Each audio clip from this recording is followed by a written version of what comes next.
Hello, two quick announcements before we get started. First, the Blueprint Podcast has a brand new website located at blueprintpodcast.live. Check it out for the complete episode archive and a new cool feature. You can now leave me a voicemail right from the site. If you want to get in contact with me, have feedback, questions, or ideas for the show, I'd love to hear from you. Literally hear from you, and now I can. Any input you can give me will help me make the show better.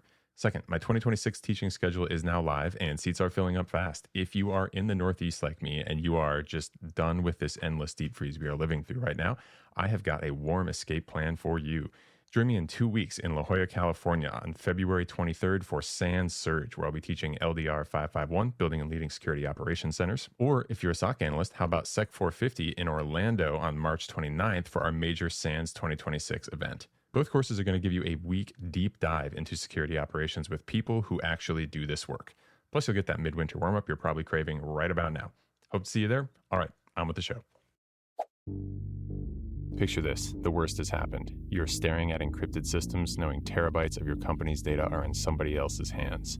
That's the nightmare everyone fears. But here's what most people don't realize. The real test comes next. You have to make contact with the attacker. In that first conversation, if you don't know what you're doing, things can spiral out of control in seconds. Here's an actual introduction ransom message that shows exactly the kind of thing that you're walking into at this stage. Hello, we have downloaded more than 500 gigabytes of sensitive data from your network. If you don't pay, we will publish it. We know you have a $3 million cyber insurance policy.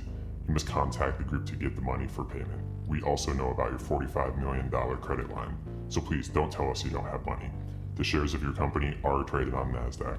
If you don't contact us, we will notify all major media outlets about your company's hack and data leak. This will lead to the fall of your share price, and you can be sure we always do what we promise. That message represents hours of reconnaissance. They knew the victim's insurance carrier, their policy limits, their credit line, and their stock ticker. This isn't random, it's a calculated play, and responding to it requires someone who understands the game being played. Today's guest is Gettle, a professional ransomware negotiator. He's the person who gets the call at 2 a.m. when companies are facing their worst moment. We're going to walk through what actually happens in these negotiations, the psychology, the tactics threat actors use to ratchet up pressure, and the critical mistakes that turn a bad situation into a catastrophic one. Let's get into it. I'm Wade Gettle, Senior Advisor at Flashpoint Professional Services, also a cyber mission planner for the New York Army National Guard. So the views and opinions expressed in this episode are of my own and not necessarily of the Department of War, the New York Army National Guard, or Flashpoint. So, Wade, our story is that I had you in class back in SANS Network Security, and as soon as I heard you raise your hand and chip in a few times in class, I knew that you had a lot of interesting stories based on your background and your job. What I wanted to first start off with is, how did you get into this role? It's a really interesting role, and I have no idea how one would even get to that point. It was kind of I guess, an accidental kind of fell into it. So throughout my military career, I was an intelligence analyst, geospatial intelligence analyst, a couple deployments to Afghanistan, and when I was in the Navy. So, I mean, I really always loved intelligence, and then I made the jump to cyber as a 170 Alpha cyber warfare technician for the National Guard. I helped stand up a team in New Jersey, then subsequently transferred to the New York Guard back in 2022.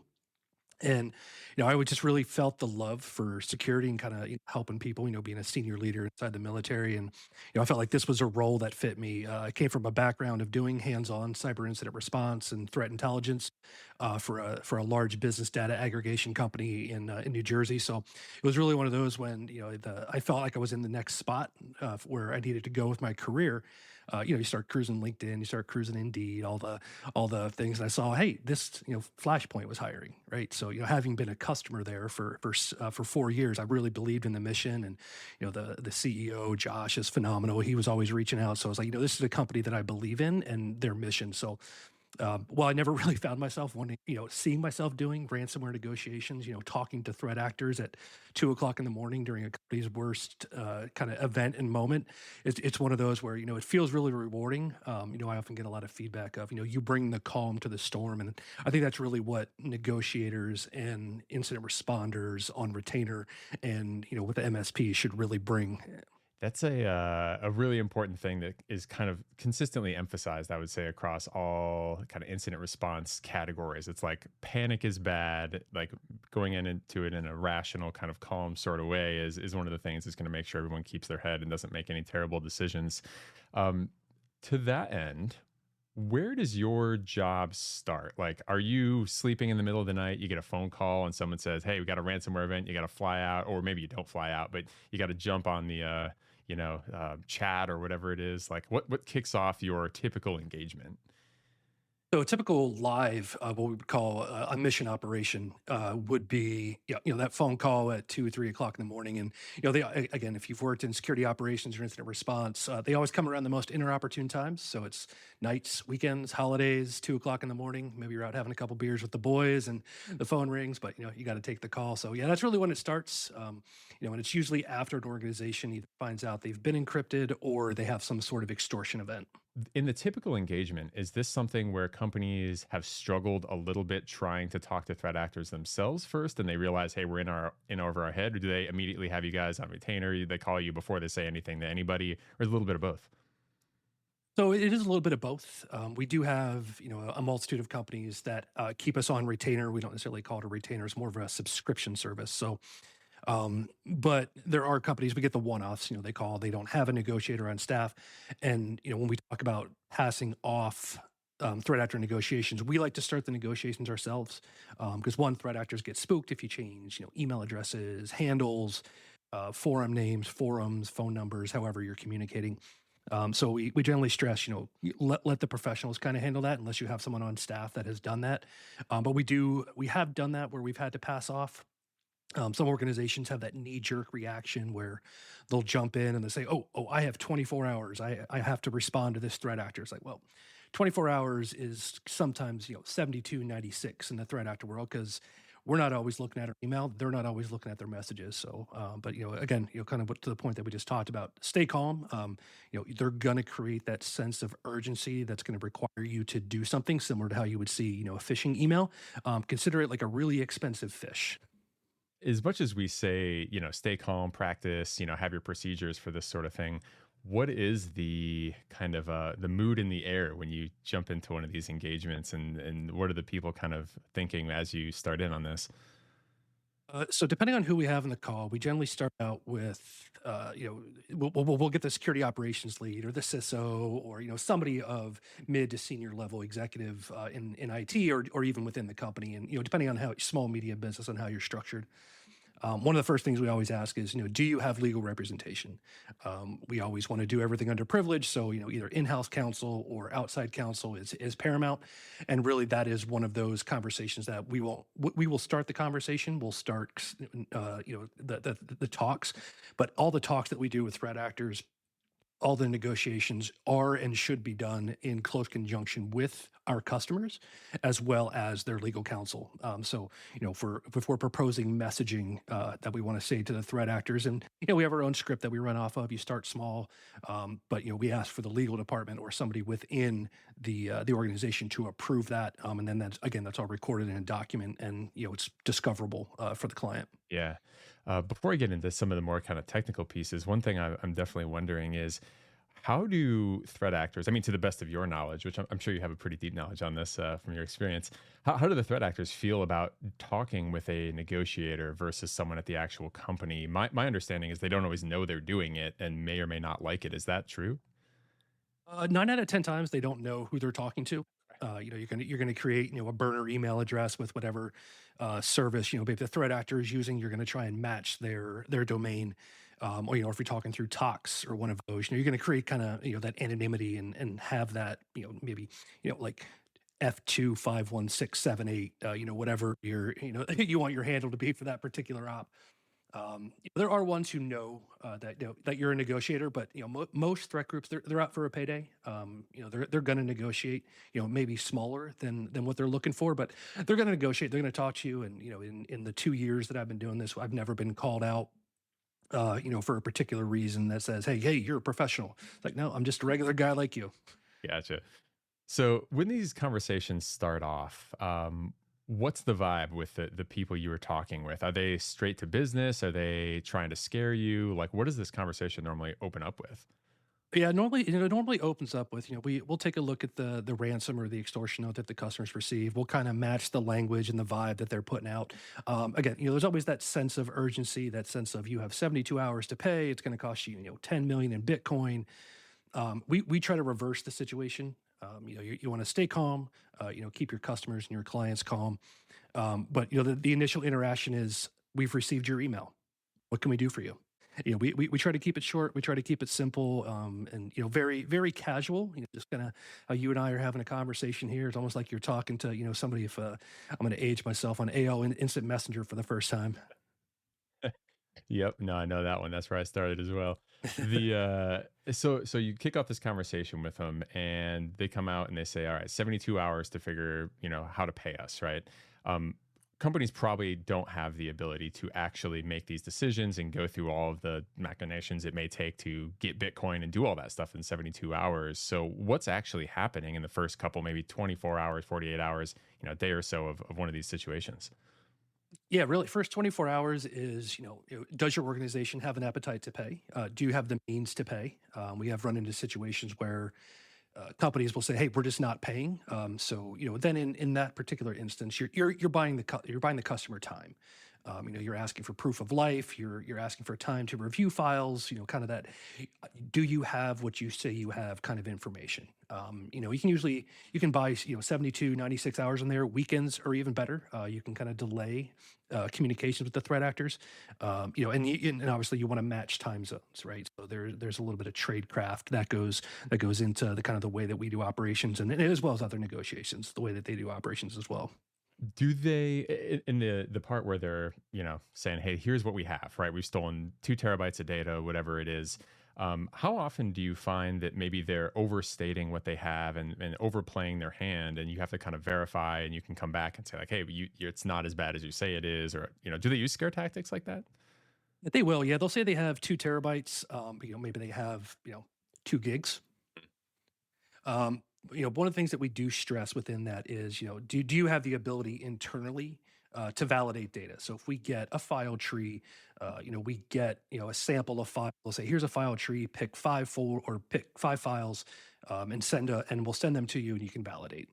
And again, you don't want to select, kind of crown jewel sensitive information inside of there. So you're going to pick like the lunch menu from, a secretary's folder, something kind of low level.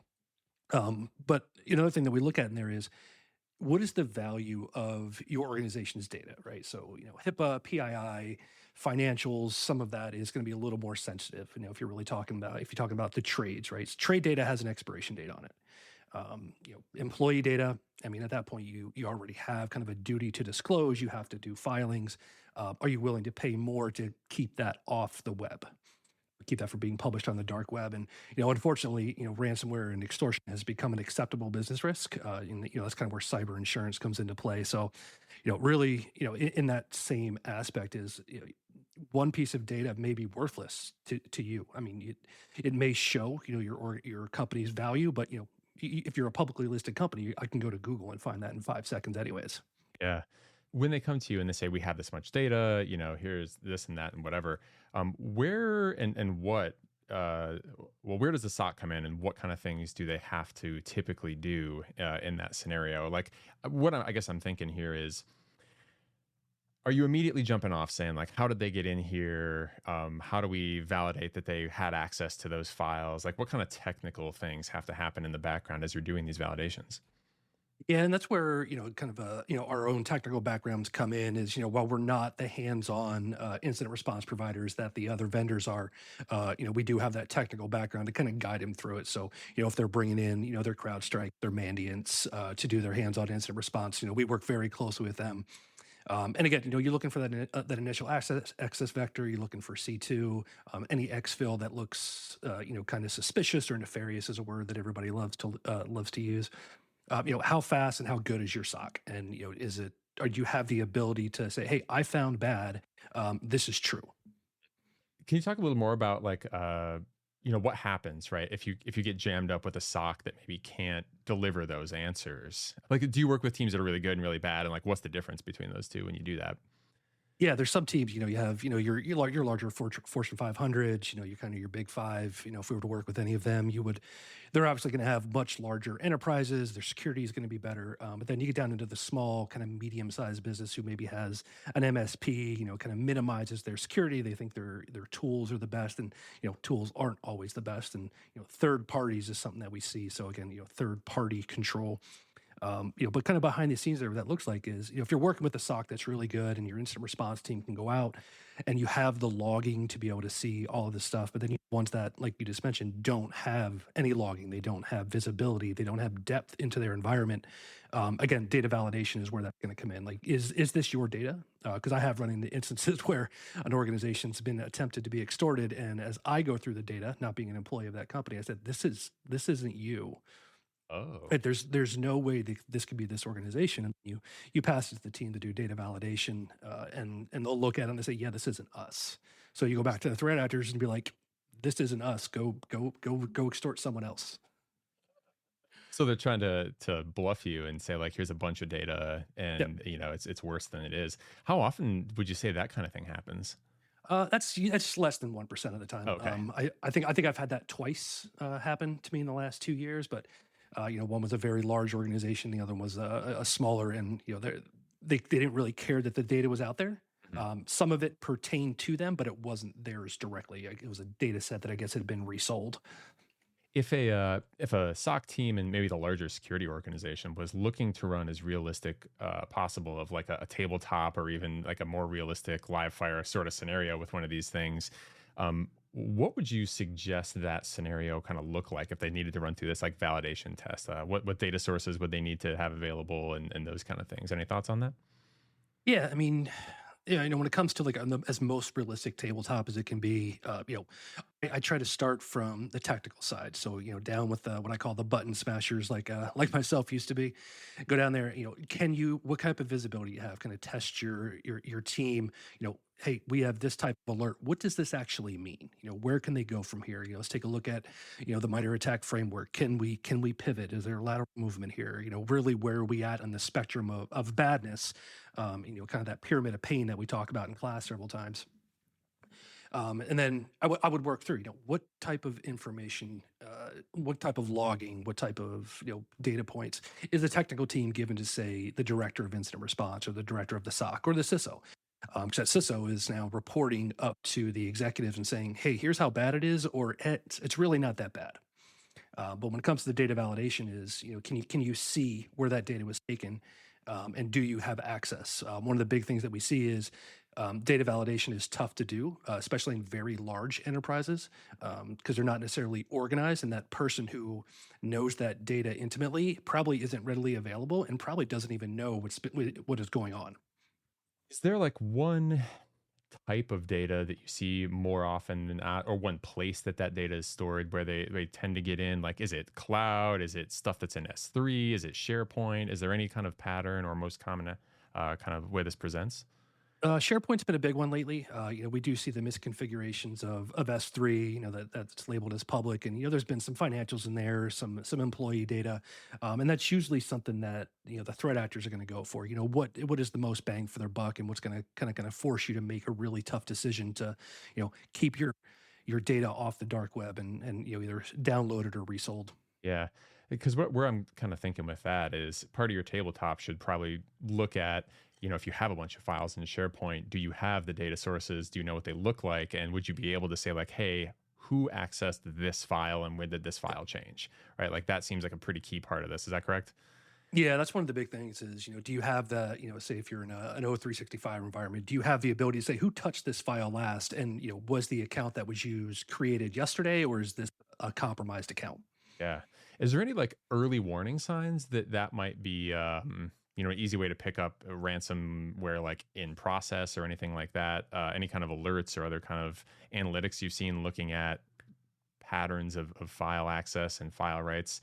I mean, at that point, it might be a little bit too late, but any kind of earlier stage things you've seen companies kind of trigger on there? We've seen a lot of UBA trigger.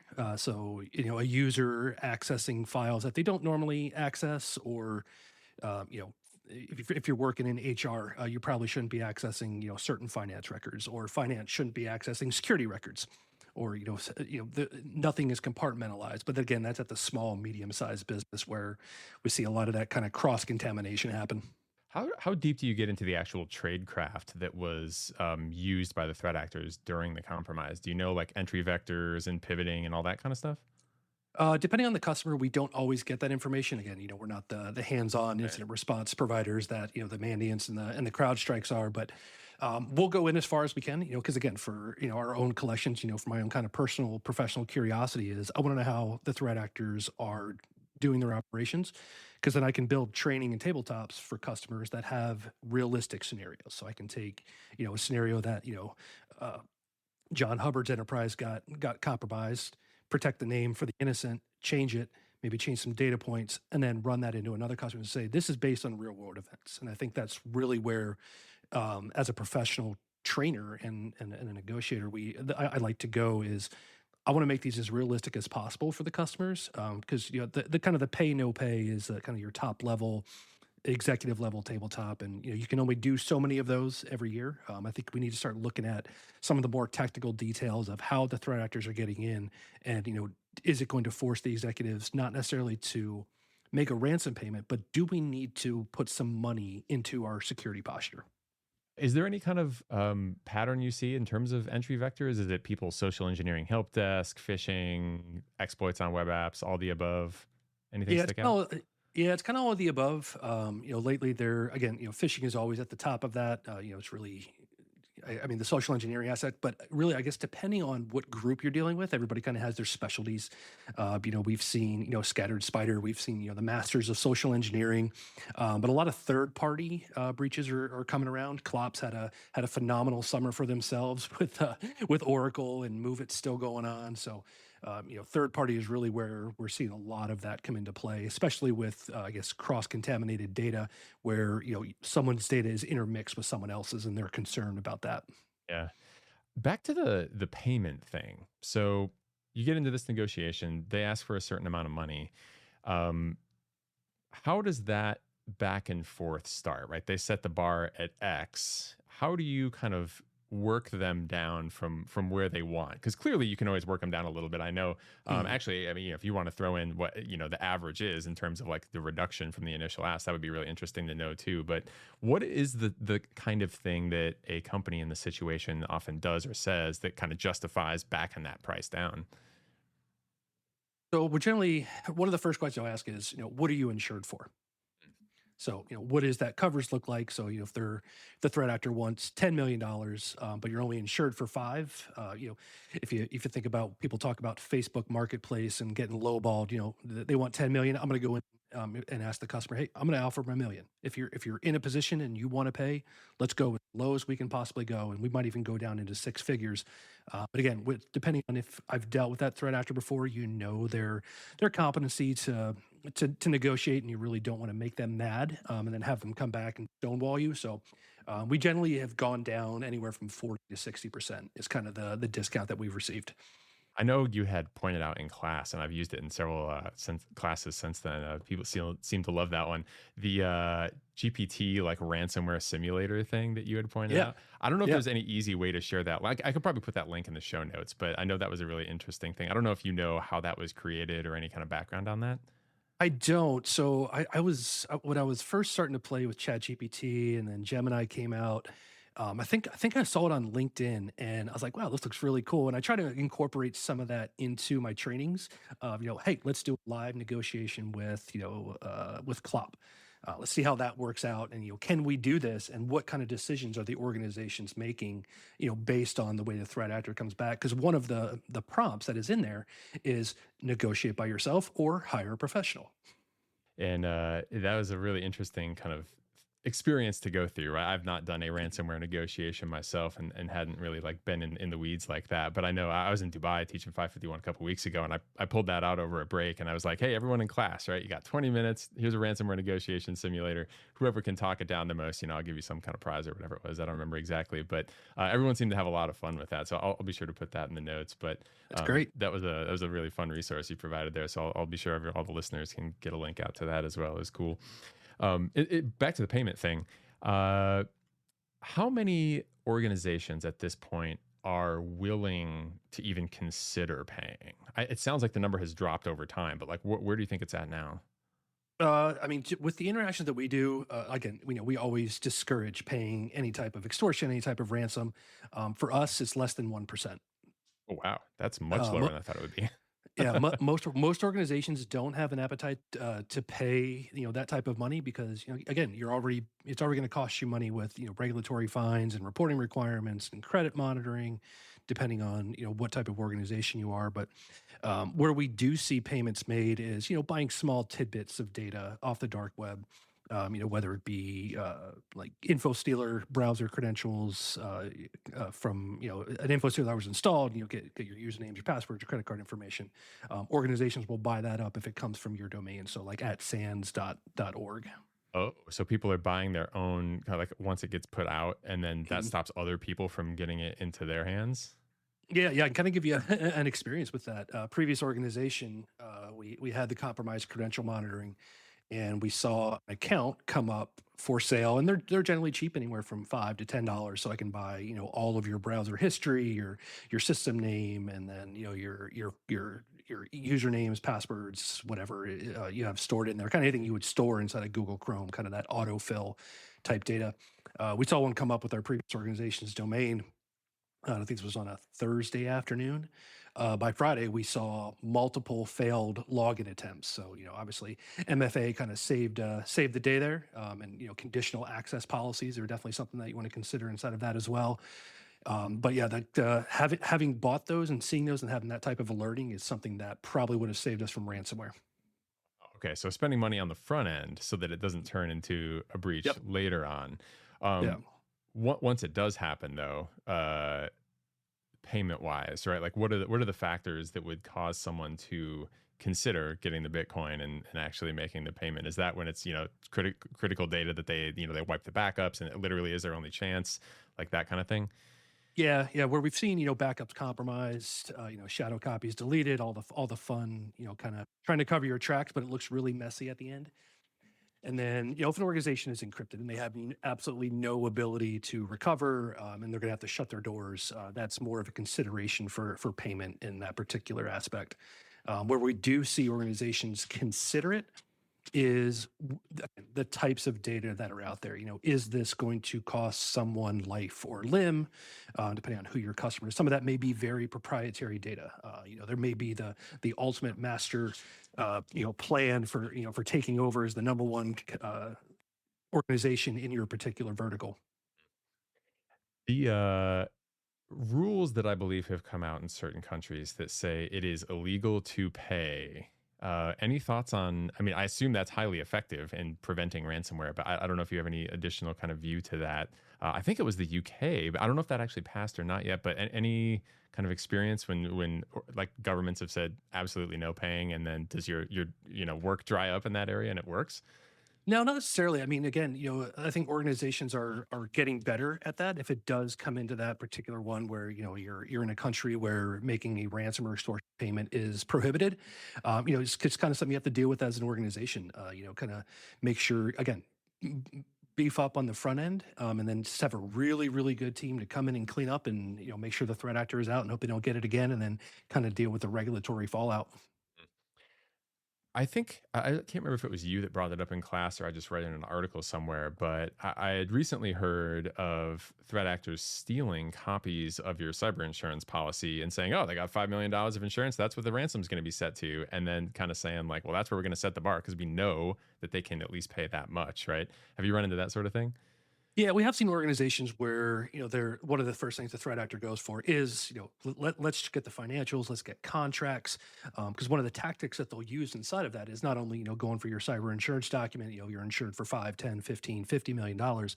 They're going to find out who your supply chain is, and they're going to notify your supply chain. So they're going to call every vendor that you do business with and say, hey, we have your files too.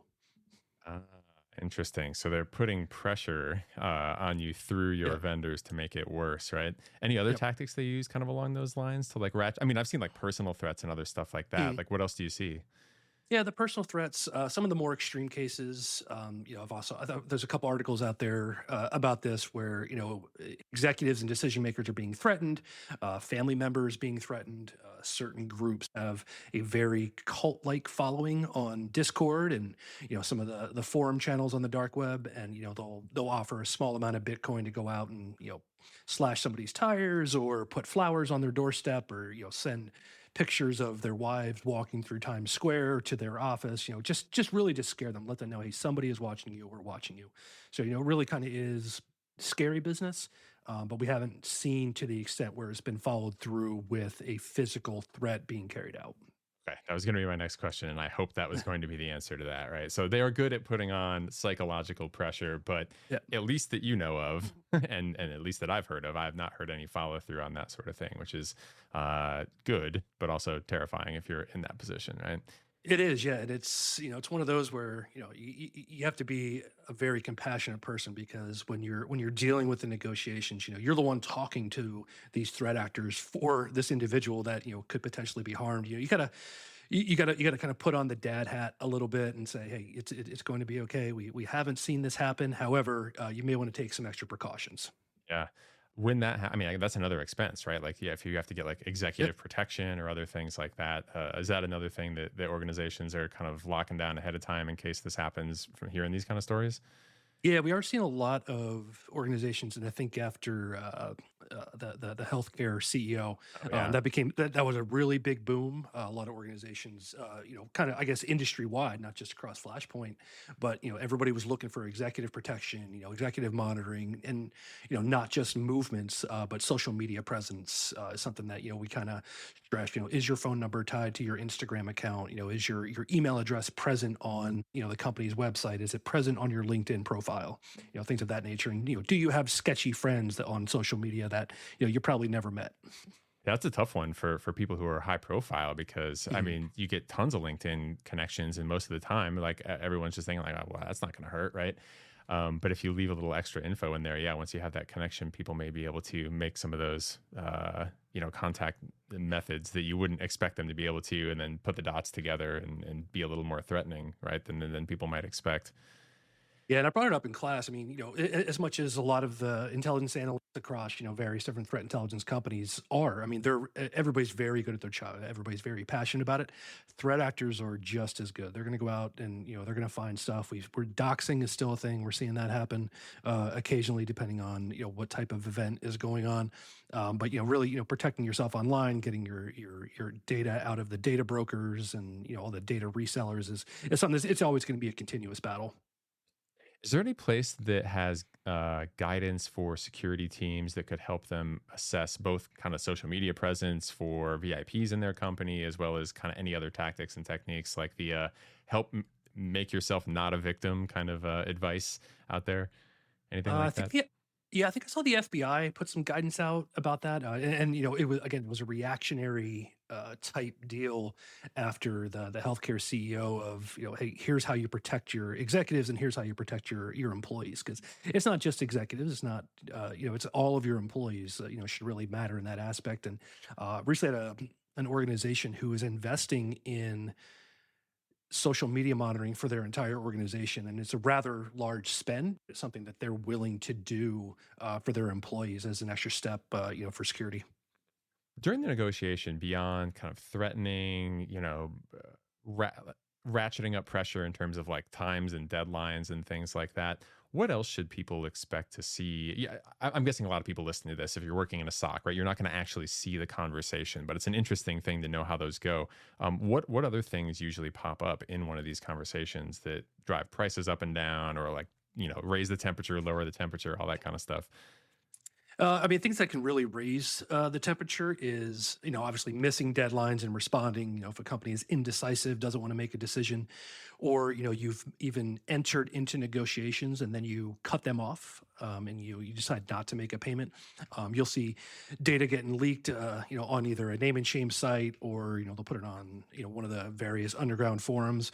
We've seen it end up on X, other social media platforms, and we've also seen them leak it to the media to say, hey, the world's going to find out about this before you have a chance to posture yourself. So now you're reactionary and not just the corporate communications aspect, but also kind of in that legal framework where you're like, oh, I haven't disclosed yet, and are you in that window where you have to disclose? Yeah. So it's a little sketchy. We do like to de-escalate that quite a bit, and it's usually, I don't want to say it's easy to do, but if an organization decides that they're just going to cut off communications, that can generally kind of raise the temperature in the room pretty quickly. Mhm. There was a scenario I saw, I think it was like maybe a year ago now, where threat actors were, I think, preemptively filing like SEC complaints when organizations haven't like reported something on time, and they were getting ahead of that and causing additional kind of headaches and pains. Any other kind of things like that you've seen? Yeah, we have. I mean, I've seen a couple of those, and it's usually, I guess the way the law is written. You Mhm. have that reporting period to disclose, and file an initial 8K.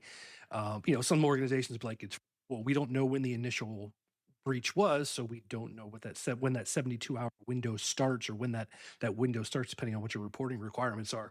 But yeah, we have seen IC3 reports through the bureau filed by threat actors on behalf of an organization saying, "Hey, this happened." I'm trying to think of how we can mentally prepare as a SOC for someone is doing this negotiation. What are the Mhm. types of things that are going to be asked of the security operations team beyond, right? Like who has touched this file? What else has been accessed by that same account? Stuff like that. Anything else? Really, where else have they gone? So kind of take your incident response life cycle, and go through the whole thing. All your data points. Every indicator of compromise. Attribution is not always 100%. I know everybody loves attribution. They want to know who was in the network, but sometimes you can figure that out just by the TTPs that they've used. So being able to go through that incident response life cycle, all the way through, and it's because if you have all those data pieces, data points, and logs, you can move into your lessons learned phase of an incident and say, here's how they got in. Let's fix this now. Now we need this type of detection. We need to turn on, tamper protection on our EDR, or things of that nature. So understanding the incident as a whole, and then looking at incidents that have happened, look at what is in the news, and take a look at that. What does your enterprise look like compared to a public ransomware event that just happened? Take that particular, I guess, attack scenario and run it yourself and say, do I have these detections? See all the MITRE ATT&CK kind of numbers and letters out there, and the technique that was used and the sub techniques. Take that, put that into your own spreadsheet, your own enterprise, your own matrix, and run a scenario against yourself. Are you protected, or could this have been you that winds up on Fox and CNN? Hmm. Once this conversation is near the end, people say, okay, we're going to pay. What do we do? Right. And then they get the money, they transfer the money, Bitcoin transaction goes through. What happens after that? Is it just like conversation over, here's your file, that's it? Or is there any kind of further communication or negotiation or anything that goes on beyond that point? No, I mean, once a payment is made, obviously, you're not going to send the full amount at the same time. You're going to do it. We do a quick test, and then you're pretty much doing it live with the threat actor, and he says, "Yep, I got $100 in Bitcoin." You send the rest, and they'll make promises. They'll tell you, "Hey, we'll tell you how we got in. We'll tell you everything that we've touched. We won't publish your data anymore. We won't attack you for 5 years." They really have turned it into a business transaction, because they want that credibility. They want to be able to say, "Hey, we hold true to our promises." But we have seen, international law enforcement task forces go in and interdict these ransom as a service groups. That's not always the fact. I think the FBI has published a couple reports where customers said that their data was deleted, or victims say their data was deleted. It actually wasn't. It's sitting on a second or a third back end server somewhere, and they find tidbits of the attack. Yeah. That's kind of what I was wondering is like, how often do those things, even after you pay, like go off the rails in some way, whether the decryptor doesn't work or they don't delete the data? Like what are the additional scary scenarios that actually do come to pass, even if you do pay and conceivably everything should have been good? Yeah, and with you talk about decryptors, it's kind of that trust but verify. So you're going to get a couple files decrypted if you're in that particular scenario. But decryptors directly from threat actors, obviously, you're going to want to do your own internal check, run for additional malware and everything in that aspect. but they're longer to decrypt. So depending on how much data has been encrypted, some people want the instant solution. I'll be back up and running in a week. No, you're probably going to be longer, closer to weeks, months. We talk about the cost of what all that looks like. You're talking lost revenue, no income coming in. Certain areas of the business can't function, so you're losing money. You're bleeding money. We often, I think the statistic that is out there I'm using in training is the cost of a ransomware attack is 10x the cost of the ransom, Wow. Yeah. and the average to recover is about 22 days right now. Yeah, that's an important point, right? Because I think executives may, if you never run into this before, think like, oh, we're buying the easy button and we're going to hit it and then everything's just going to turn back on, right? And that is not the case, right? Still weeks of recovery, validation, and probably everything that gets back to it. So there's no cheap way out, even if you pay, right? Yeah, and that's where the ransom as a service groups will tell you, hey, buy our decryptor and you'll be back up and running. But what they don't tell you is that one file that they decrypted to show you proof took them maybe an hour.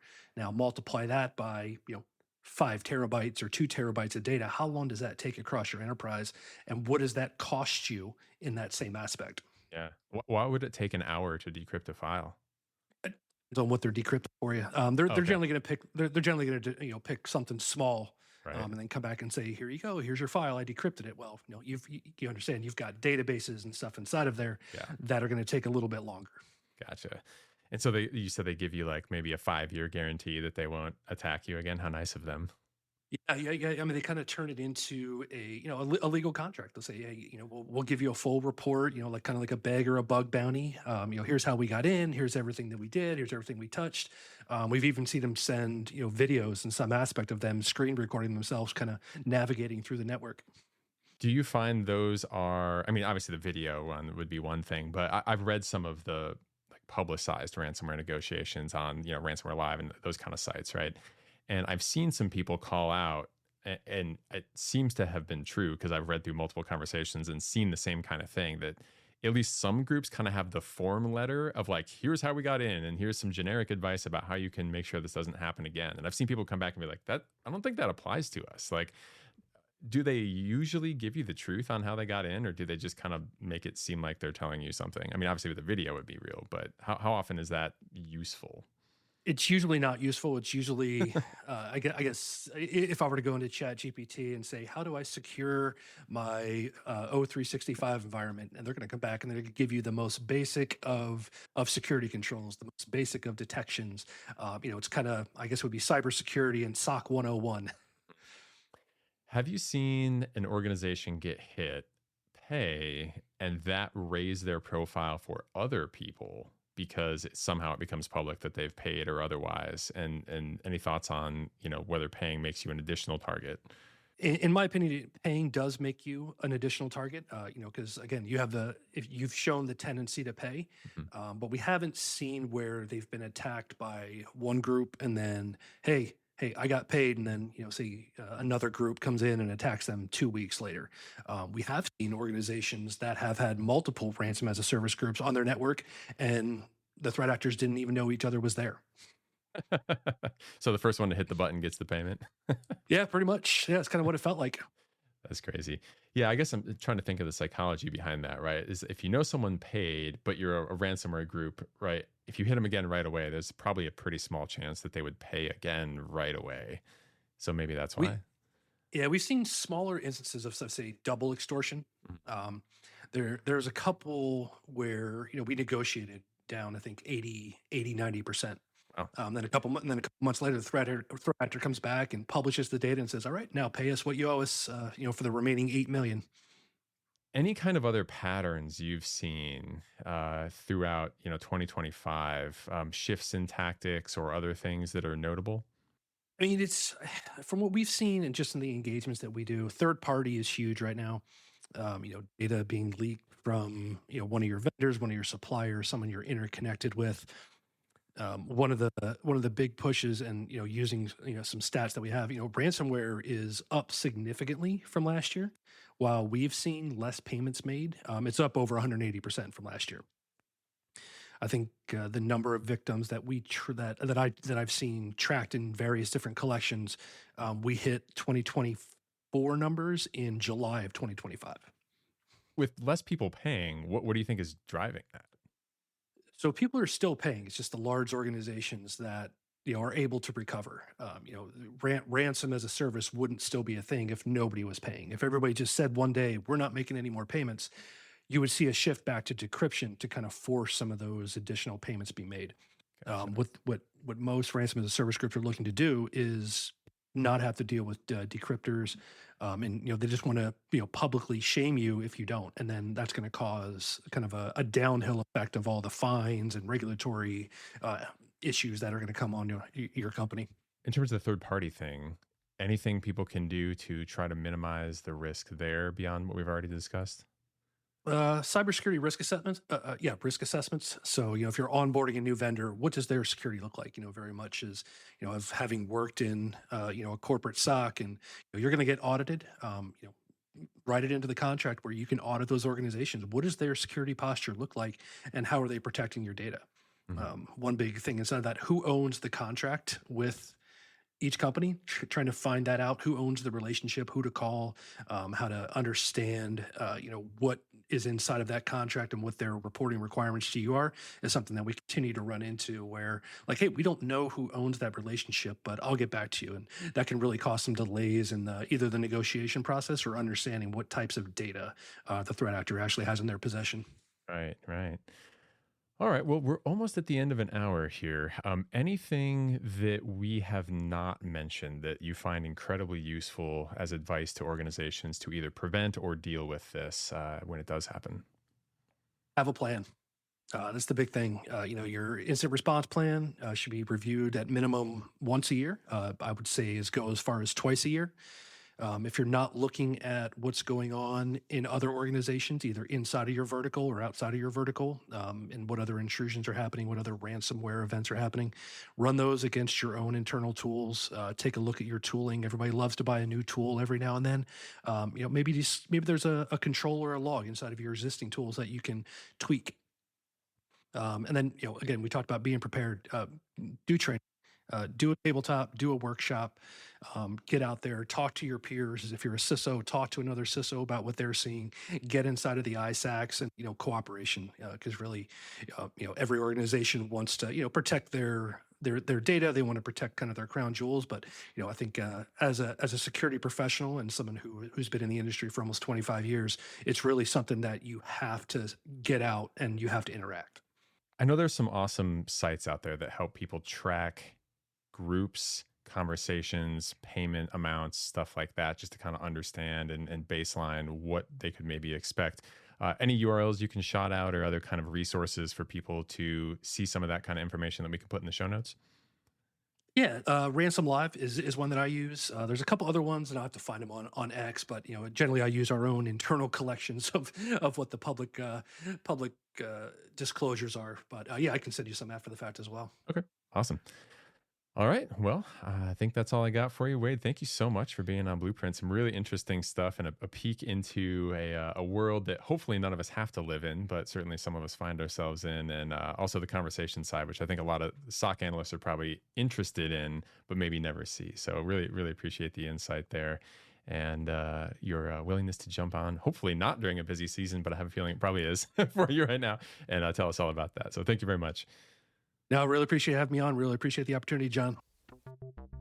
So here's the reality. Ransomware negotiations are psychological warfare disguised as business transactions. They've researched your financials, they'll manufacture urgency with fake deadlines, and they'll try to make you panic into paying. But Wade's advice is clear. Run scenarios against your own environment right now. Take incidents you see in the news and ask, could this have been us? And make sure you know who you're calling at 2 a.m. before you need them, because the time to figure out your plan is not when you're staring at encrypted systems. Thanks to Wade for the inside look. Resources are in the show notes, and thanks again for listening to Blueprint.